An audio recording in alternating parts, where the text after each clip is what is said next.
are moving on to the final group, Group H, Portugal, Ghana, Uruguay, and South Korea. I don't know anything about these teams. All right. So Portugal, they are the 8th favorite to win the tournament at 14-1 odds. So they have a chance. The story with Portugal throughout my life has been they have Ronaldo, who's, depending on who you ask, the first or second best player in the world with Messi. But he has never had any help around him. It's always been him by himself. And the story this year, he has help. He's got so much help that he's not even the best player on the team anymore, probably. They've got Ruben Diaz and João Cancelo, who are defenders for Man City, best club team in the world, play together. Silva is the attacking midfielder for Man City. Bruno Fernandes, attacking midfielder for Man United. I mean, they've got superstars all over the field. Like I said, Ronaldo's probably not even the best player on the field anymore. Similar to us, despite all the talent, they haven't looked that great. Got knocked out very early in the Euros. They didn't look very convincing in qualifying, even though they obviously made it.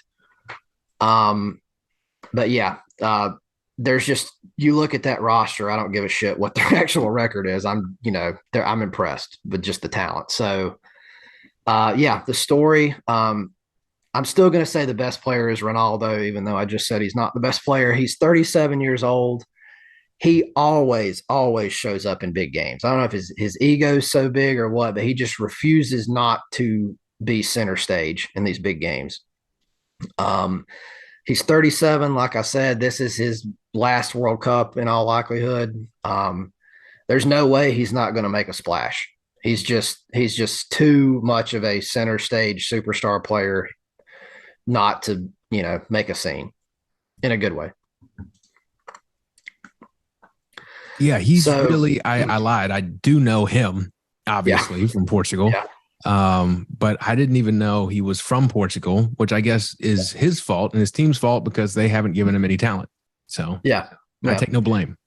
He is from, Fungal, I think, is a tiny, tiny island off the coast of Portugal that he's from. It's interestingly, just, and then, goes to the mainland and becomes a superstar. Look at him now. So he had to be the most handsome person on that island because he's like the most handsome person in the world. Can you imagine on that island when there's like 25 other people? How many people could possibly, it probably wouldn't even close. Yeah. So yeah, he, he's the man. He's so good. He's a winger, striker type player. At 37, he's not as fast as he used to be, but he scores just magnificent goals. He's a Steph Curry, I guess will be my comp for him at this point because he can score from anywhere. Yeah. So let's go to Uruguay.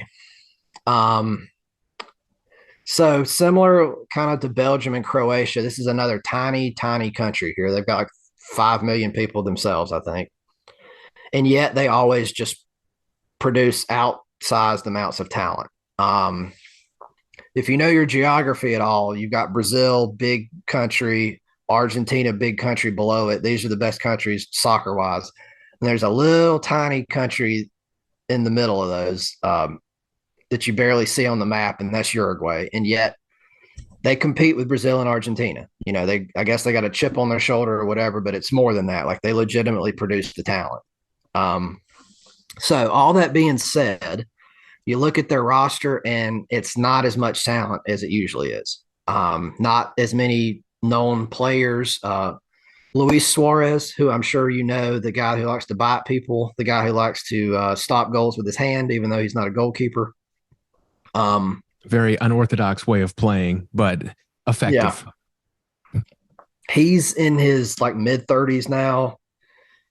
He's back playing for a club team in Uruguay. So I will say he's been long in the tooth his whole life.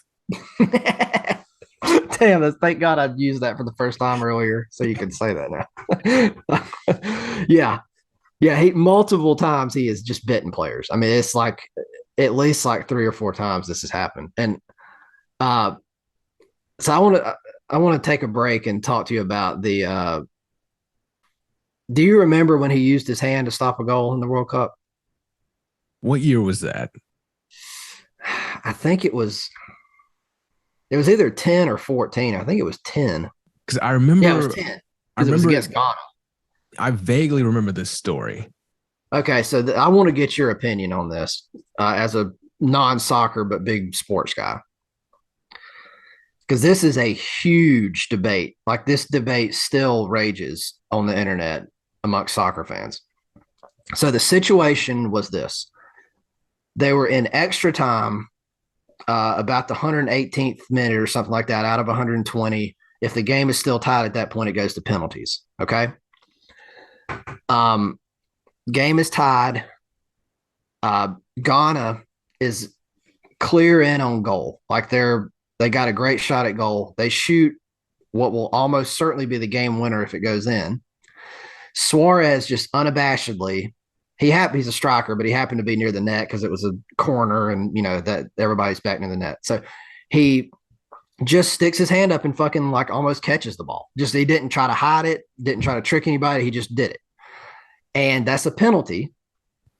And Ghana missed the penalty, so the game went to the shootout. Uruguay wins. So obviously, when you get the penalty, when you do a handball in the box, it's a straight red card. He's done. He doesn't get to play anymore. So they're down to 10 men, and Ghana gets the penalty kick. But when you go to penalties, the being down a man doesn't matter. It's not like you have to skip a person taking the penalty. It's back to even. So I argue that what he did was little more than like a DB intentionally getting pass interference and like taking the flag, but I'm not giving up a touchdown. Everything worked like it should. He got the red card. The penalty happened like it. They were awarded the penalty. He was kicked off. Like no rules were broken. And they ended up winning. Like a lot of people say he's a cheater and hate him for doing this, but to me, cheating is like That's if you you take don't get steroids caught. and get away with it. Right, exactly. The rule, everything happened by the rules. You use your hand in the box, you get a red card, the other team gets a penalty. I mean, he didn't cheat, in my opinion. No, I don't think he cheated either. Because that's like they just changed the rule in the NBA. But if it looked like there was a fast break imminent, they would do like a take foul and stop the fast break, make them take it from out of bounds. And that's the same situation to me. Like, exactly. You call the foul, they take it out of bounds. That's the rule. So no, I don't think it's cheating if you're caught and then you're punished according to the rules. Exactly. And you're kicked out of the game. I don't see how that's cheating. Yeah, it's one of the smartest plays I've ever seen anybody make. Like, I mean, they're going down to 10 men, but there's 2 minutes left, so who cares anyway? And you're sacrificing yourself not only for that game. If you get a red card, you don't get to play the next game either. So he's like, that was to me sacrificing, just helping your team, and it was smart. I mean, so I love it. Like the biting takes him down a notch with me, but that shit. He is a habitual offender when it comes to the biting. But no, I'm shocked he didn't catch it with his teeth. That's the only thing that shocks me, because of someone who is known for biting. Like he was blessed with the tools to do so effectively. I've never seen teeth that big. The man is all teeth. I wonder if is that why I guess it's a chicken egg thing. Is that why he bites? Or did he grow his teeth through biting his whole life, and he just like adapted that way, like Michael Phelps with his double jointed ankles or something. Like he just bit people. I don't know. That's a good question, but he's just got big fucking teeth. I can't think of anything else. Yeah. So I was going to say Uruguay's best player is a young guy midfielder for Real Madrid, Federico Valverde. But Suarez is more interesting to talk about. Let's still say Suarez is the best player.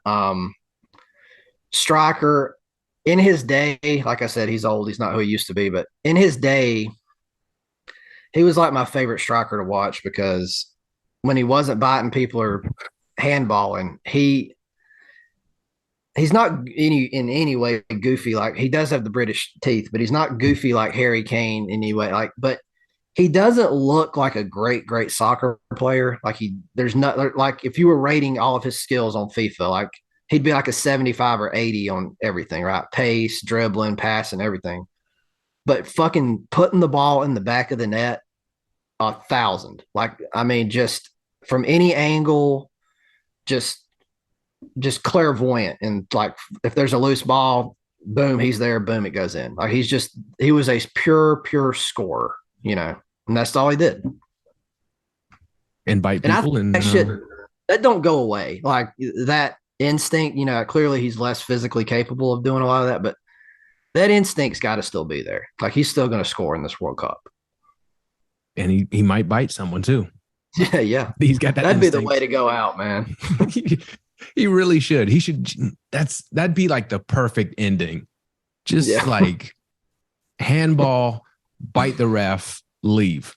Yeah. And then go like do commercials for a dentist in Uruguay. I don't know if I'm like Crest toothpaste, I would just back up the Brinks truck for him. Oh yeah. Yeah, absolutely. Because you're going to get it back in product. Just don't give him any freebies. Just stipulate he can only use Crest. I bet he goes through a tube a day.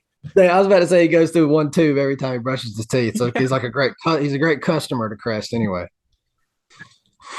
All right. I don't even remember what we're talking about. Soccer. Okay. I did not think we'd spend the most time on Uruguay. I certainly did not think or on Suarez's teeth. All right. So next is Ghana. Kind of another rival of the U.S. In that we just happen to run into each other a lot. So always a good, solid team out of Africa. They always qualify for the World Cup. You look at their roster, it's a lot of Premier League guys and defense, midfield, striker, everywhere. They've got solid, not great, but solid Premier League players.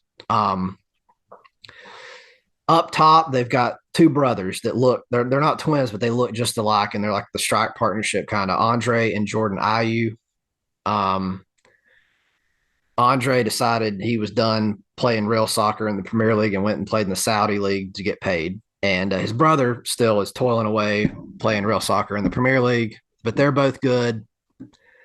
And the best player I'm going to tell you to watch for is another solid, balanced, good defensively, good offensively center midfielder at Arsenal. His name is Thomas Partey, with an E, not like party like we're doing with our drinks, but party with an E. Enough.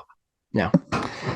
I finished my drink a long fucking time ago. I made one of these little fancy ass shits. You're still drinking your I'm big still thing. working on my giant Red Bull vodka. I slowed down so that I could make it through the rest of the recording. That was, yeah. Hopefully.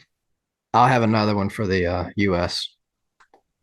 So, finally, South Korea. So, another team where all their players play in the domestic league, so we don't know who they are.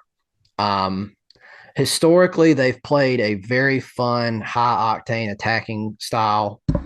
Don't know that we're even going to get this. However, this World Cup, their new coach has said, let's actually try to win and not be entertaining. So he's calmed things down a little bit. However, they have one of the very, very best players in the world, Son Heung-min, plays for Tottenham. They've got him listed as a midfielder on their roster, which I don't understand. He plays winger for Tottenham, and that's certainly where he's going to be best at, I think. Very fast. Now, we talked about two-footedness also way more than I ever thought we would. This is the quintessential two-foot player. Like, I don't think you even know what foot he is. Like, if they had cards for soccer, like baseball cards, which they probably do, I don't even know like what it would say his footedness is. Like, he's so good with both feet. Yeah. And he scores them from way out. He takes long shots, bangs them in. He's fun to watch. Like I say, he's fast, makes smart runs. Very, very, very entertaining player to watch. Usually with these small teams, like you'll say, oh, they got one good player, let me watch him. But like the team is so bad, they never get the ball. Like he's good enough to where he's still going to make a mark. Like he's that good, even though his team around him is not the best. So that is Group H for huge teeth. Who do you have advancing out of Group H? It's got to be Portugal and Uruguay. I've got to go chalk here. I think South Korea might make some noise, but I think Uruguay, even though they don't have the superstar players, they're going to be the second. Portugal's clearly winning the group. Uruguay, like I said, even though they don't have the superstar players, when you qualify from South America, you're good. It's like a team going through the SEC. If they might be playing the best Pac-12 team in the bowl game, but that's who the favorite's going to be. So, Yep. Yeah.